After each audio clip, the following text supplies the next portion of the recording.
Allumer la lumière, éteindre la télévision ou l'ordinateur, des gestes anodins. L'électricité, un confort avec lequel nous vivons depuis plus de 200 ans. Un confort que ne connaissent pas des millions d'Africains. Au Togo, 80% de la population vit sans électricité. C'est là que vient d'être lancé un vaste programme pour apporter de l'énergie, de l'espoir à des millions de personnes. Reportage. Fin d'après-midi à Amongo Tideke, un petit village du Togo, en Afrique de l'Ouest.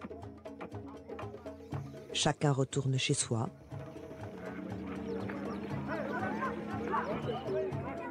Les enfants jouent encore un peu.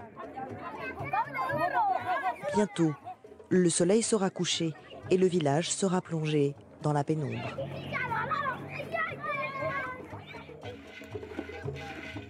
Dès 19h, on n'y voit presque plus rien. Il n'y a pas d'électricité ici. C'est le quotidien d'Azimari Azegui, elle a 37 ans. On ne devrait pas nous laisser dans le noir. Je suis en colère. Je suis frustrée.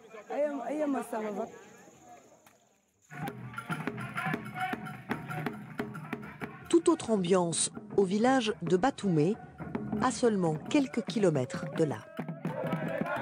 Ici, on fait la fête. On célèbre le premier anniversaire de l'arrivée de l'électricité. Batoumé est l'une des premières communautés rurales de toute l'Afrique de l'Ouest à avoir reçu l'électricité grâce à un programme inédit qui a pour ambition de fournir de l'énergie à des millions de personnes dans la région.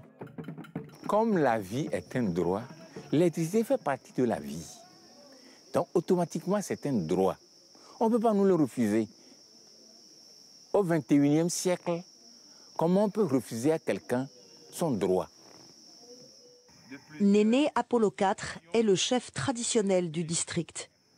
Pour lui, tout le monde ici devrait avoir accès à l'électricité, pas seulement le village de Batoumé. Malheureusement, aucun projet ne les prend en compte. Selon les estimations des Nations Unies, ils sont 1,6 milliard dans le monde à ne pas avoir accès à l'électricité. Les plus affectés sont ceux qui vivent dans les zones rurales les plus pauvres d'Afrique.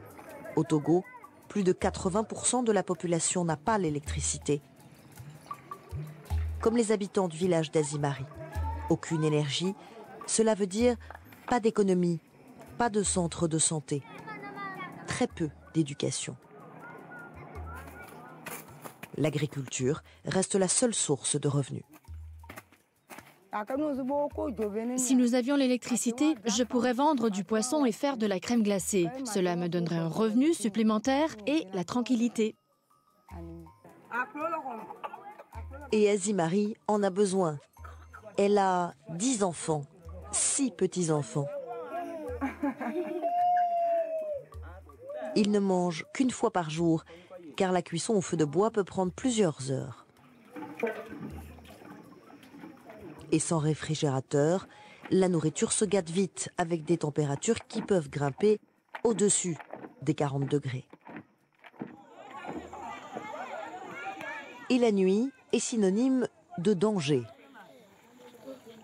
Les feux de bois et les lampes à pétrole émettent un peu de lumière, mais aussi des particules, des gaz et des braises brûlantes.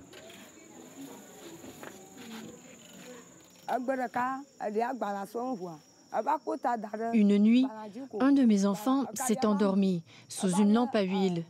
Le livre a pris feu et l'a presque brûlé. La route, sans lampadaire, est pleine de dangers invisibles. Beaucoup d'accidents peuvent arriver dans l'obscurité.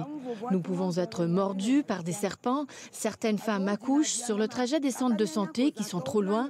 Les nouveau-nés peuvent être piqués par des essaims de fourmis.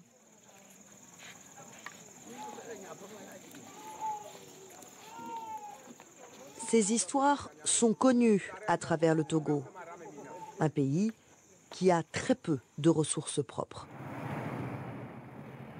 il importe plus des 3/4 de son électricité depuis le Ghana voisin. Mais l'approvisionnement en électricité du Ghana est lui aussi limité. Le barrage principal du Ghana, Akosombo, est en service depuis plus de 40 ans et ne peut plus répondre à la demande d'énergie. Une infrastructure vieillissante, inadaptée, c'est un problème répandu dans toute l'Afrique de l'Ouest.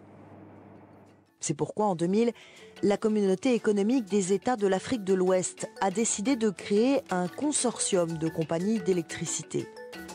Togo, Ghana et 13 autres pays. Le but, lutter contre la pénurie dramatique de la région. Le West African Power Pool, ou WAP, a été pensé pour restaurer et développer les centrales et les réseaux électriques. Première étape, créer un réseau de transmission pour distribuer l'énergie dans toute la région, un total de 16 000 lignes à haute tension. Plus d'un tiers sont aujourd'hui installés. Deuxième étape, construire de nouvelles centrales dans la prochaine décennie, hydroélectriques pour la plupart, mais l'énergie solaire et éolienne ne sont pas oubliées. Un projet soutenu par la Banque mondiale pour un coût total de 24 milliards de dollars. Mais le défi principal reste: comment atteindre ceux qui en ont le plus besoin, ceux qui vivent toujours dans le noir?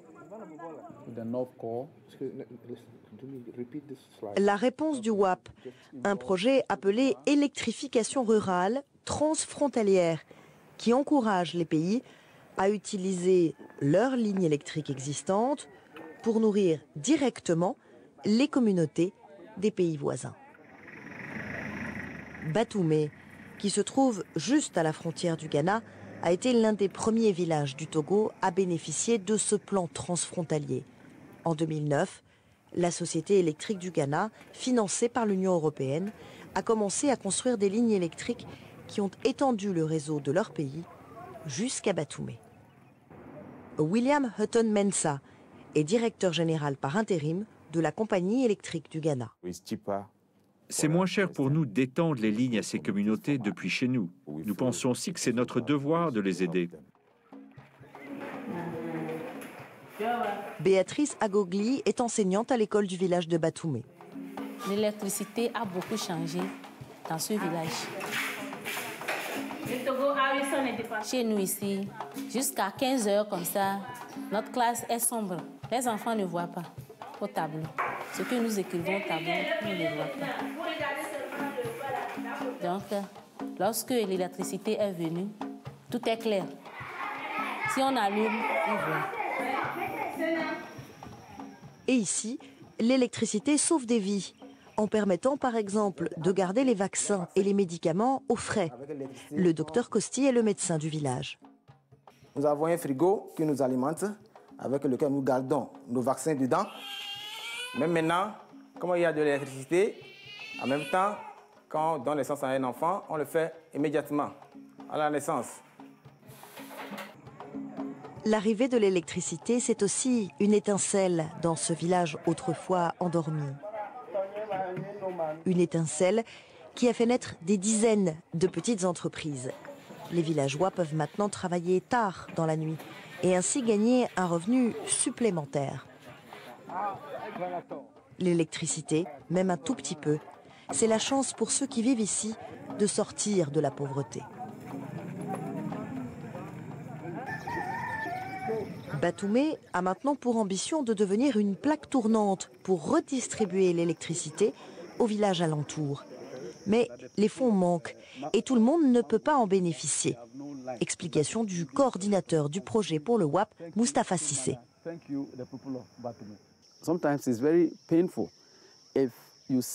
C'est parfois difficile d'envoyer de l'électricité à un village et de trouver un village à côté, juste à quelques mètres de là, qui ne peut pas être raccordé par manque de moyens. Mais on espère qu'avec le temps, nous obtiendrons l'argent et les soutiens pour pouvoir étendre l'électricité au plus grand nombre possible dans ces zones.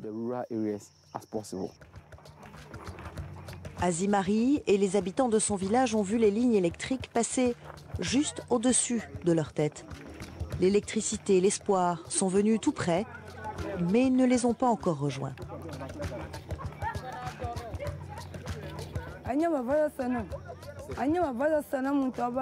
Nous sommes les mêmes.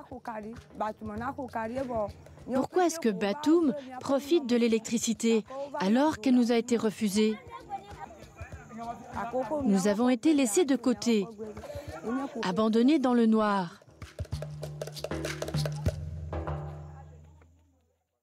À ce jour, plus de 20 villages du Togo, le long de sa frontière occidentale, peuvent profiter de l'électricité. Les plans prévoient d'étendre le réseau électrique dans un maximum de zones rurales. Le village d'Azimari fait partie de ce projet.